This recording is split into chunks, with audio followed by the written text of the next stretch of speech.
So today we got a question from someone who I guess has been viewing my videos on the channel, and she says she's in the middle, stuck in the middle between her boyfriend and her best friend, and they don't like each other, and they basically both seem to want her to choose.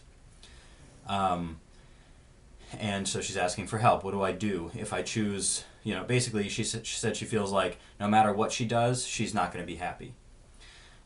Whether she chooses either of them.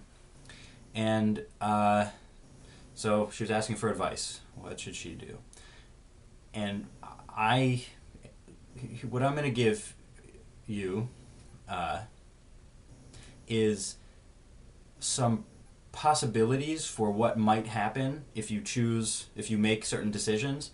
And I can't really give you what the best decision is because, like you said, it's not a great situation.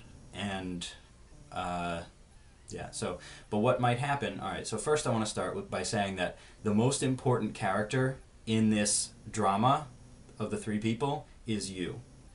And to keep that at the forefront of what is happening, your feelings, which exist in your body, are the most important thing in this, right? Because why choose either of them? Because of how it'll make you feel, right?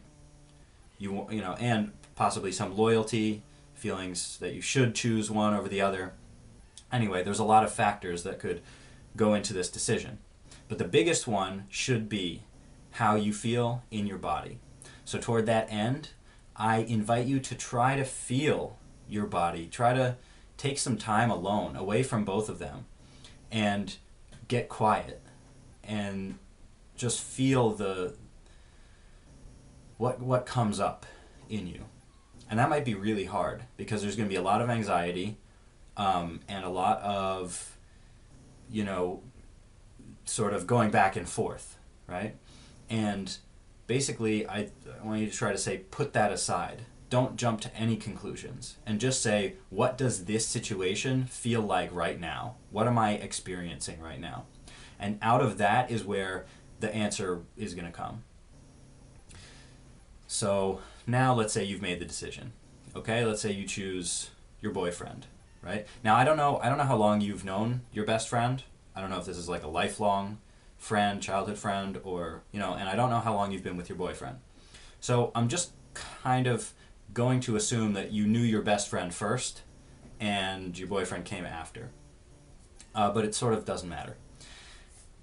Anyway, so if you choose your boyfriend, a lot of people do this. A lot of people are in this situation where they're sandwiched between their best friend and their boyfriend, and they don't know who to choose, and they don't like each other. And a lot of people will choose their significant other over the best friend. This happens because, people are more intimately invested in their couple relationship than they are with their best, friendship. And that's natural. A lot of people do that. And at the same time, after having done that, like if it ends up not working out with the boyfriend, people can go back. People can say, I'm really sorry, like, I know I hurt you, and I had to do that at the time. That was where I was at the time. I couldn't really have chosen any other way, and depending on her ability to forgive, she might be able to forgive you if it comes down to that. I'm thinking very far ahead, obviously. On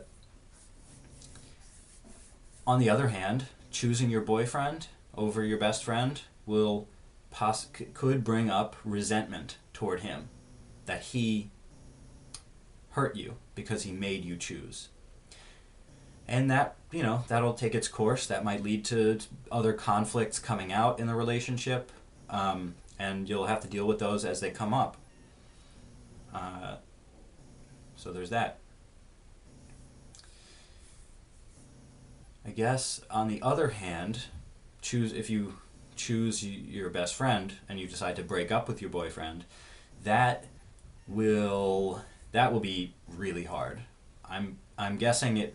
It's kind of like you said first. It's a kind of lose-lose. and I agree. It's very hard to have two people who you love who don't like each other. And so if you choose, to break up with your boyfriend, it'd be very hard to make that decision, I think, because you can't really choose your friend. Your friend can't be there for you all the time as much as your boyfriend can, So that would sort of be choosing to be alone, and which is always, can be a very good and powerful option, because it can help allow you to grow in ways that you might not have been growing before.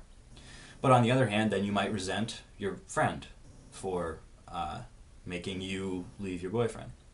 So I guess the bottom line is basically, there's a third option, and I want to get to that. So the bottom line is, if you choose either of them, because of the pressures that either of them are putting on you, you're going to end up resenting whoever you choose, because it's really not fair for them to be making you choose this. Both of them are putting undue pressure on you that is going to redirect back at them no matter what. And that's not your fault. That's just you being a vehicle for this energy which is coming in at you. And it's got to go somewhere, right? So the third option is you bring them, you tell each of them how hard it is for you. And you don't necessarily have to push them into a decision about, give up, don't make me choose, or whatever. But talk to each of them, tell them how hard it is, and maybe even, this would be a very difficult thing to do, but it's possible, is to bring them together and talk to both of them and say, I need both of you. And that's what I need. You both think that you know what I need, and neither of you are right. I know what I need, and I need both of you. And if either of you decide not to stay with me, then that's your decision, and I can't stop you from doing that. But what I need is both of you. See what happens, from there. That might also, things are unpredictable, right? But the thing that will remain constant is your connection to yourself. If you can stay connected to yourself and to your body and to your feelings, that will give you the most sort of power going forward, no matter what happens. And there are some ways to do that. There's techniques. Meditation is a really good one. And if you just kind of sit, eyes closed, and just focus on your body. Usually I focus on my lower stomach, but you can focus on your diaphragm, your solar plexus, or your chest.